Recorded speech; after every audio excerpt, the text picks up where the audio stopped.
Assalamualaikum warahmatullahi wabarakatuh. Perkenalkan, nama saya Tika Saadah dan teman saya Ibu Isni Setiawati, mahasiswi semester 3, Program Studi Pendidikan Anak Usia Dini, Sekolah Tinggi Agama Islam Miftahul Ula, Ngelawak Kertosono. Di sini kami akan mempresentasikan makalah kami yang bertema Evaluasi Pendidikan Perspektif Hadis, disusun untuk memenuhi tugas mata kuliah Hadis Tarbawi yang diampu oleh dosen pembimbing Ibu Siti Mahmudah MA. A. Pengertian evaluasi pendidikan Islam. Secara harfiah, evaluasi berasal dari bahasa Inggris evaluation, yang berarti penilaian, penaksiran, atau evaluasi. Sedangkan secara istilah, menurut Umar Hamalik, mengartikan evaluasi sebagai suatu proses penaksiran terhadap kemajuan, pertumbuhan, dan perkembangan peserta didik untuk tujuan pendidikan.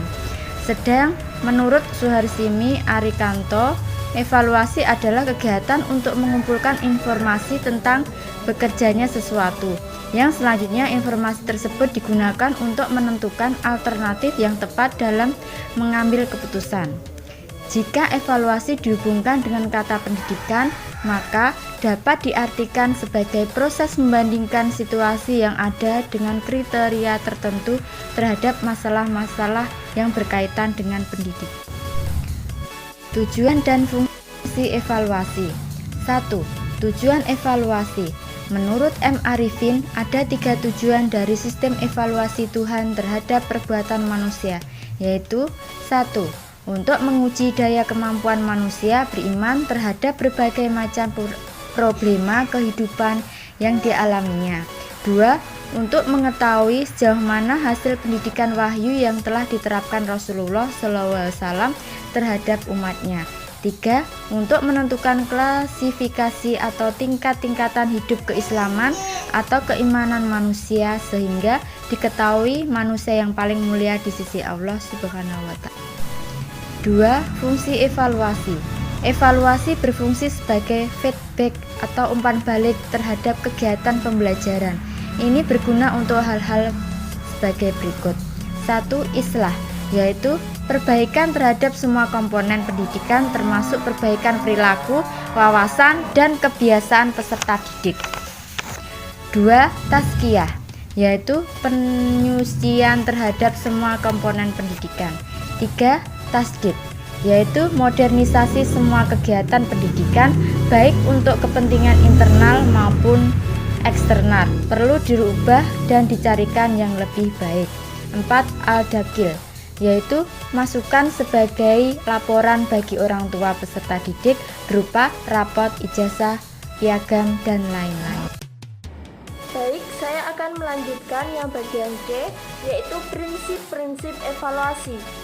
Pelaksanaan evaluasi agar akurat dan bermanfaat baik bagi peserta didik, pendidik, ataupun pihak yang berkepentingan, maka harus memperhatikan prinsip-prinsip sebagai berikut.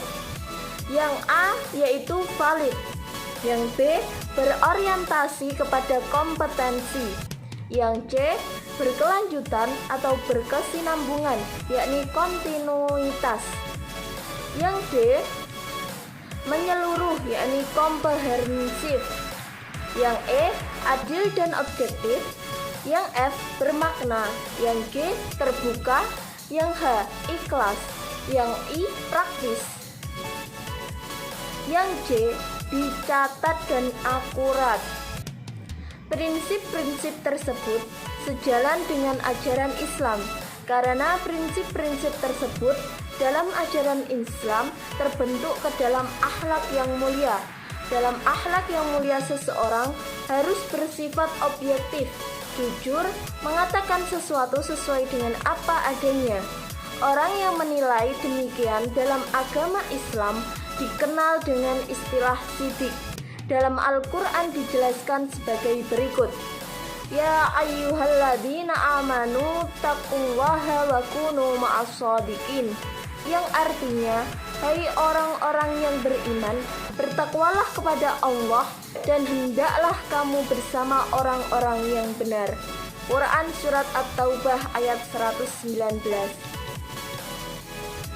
Sejalan dengan sikap objektif dan jujur tersebut, maka seorang yang melakukan penilaian harus benar-benar yakin terhadap hasil penilaiannya itu. Ia tidak boleh menilai sesuatu yang belum diketahui dengan pasti atau masih meragukan. Hal ini sejalan dengan hadis Nabi yang artinya tinggalkan apa yang kau ragu-ragu kepada apa yang tidak engkau ragu-ragu. Sesungguhnya kebenaran itu membawa kepada ketenangan dan dusta itu membawa kepada keraguan-raguan. Hadis riwayat Tirmidzi. Hadis lainnya yang menggambarkan tentang evaluasi pendidikan sebagai berikut, yang berarti telah menceritakan kepada kami Muhammad, telah menggambarkan kepada kami Abdah, telah menceritakan kepada kami Hisham bin Urwah dari ayahnya, dari Abu Humaid As-Sa'idi, bahwa Nabi Muhammad SAW pernah memperkerjakan Ibnul At-Tabiyah untuk menghimpun sedekah Bani Sulaim. Tatkala ia mendatangi Rasulullah SAW dan Rasulullah mengevaluasinya, ia mengatakan, "Ini bagian untukmu dan ini hadiah untukku." Spontan Rasulullah SAW bersabda, "Tidakkah jika engkau duduk saja di rumah ayahmu dan rumah ibumu, maka apakah akan datang hadiahmu kepadamu jika memang engkau jujur?"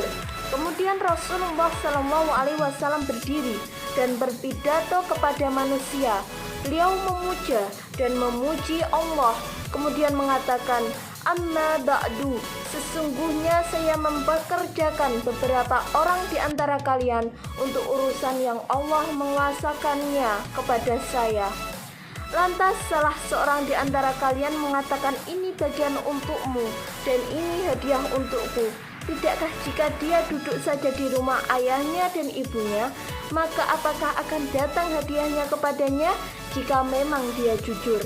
Demi Allah, tidaklah salah seorang di antara kalian mengambil sesuatu yang bukan haknya, melainkan ia menghadap Allah dengan memikul barang yang diambilnya. Ketahuilah, aku tahu ada seseorang yang menghadap Allah dengan memikul untanya yang mendegus.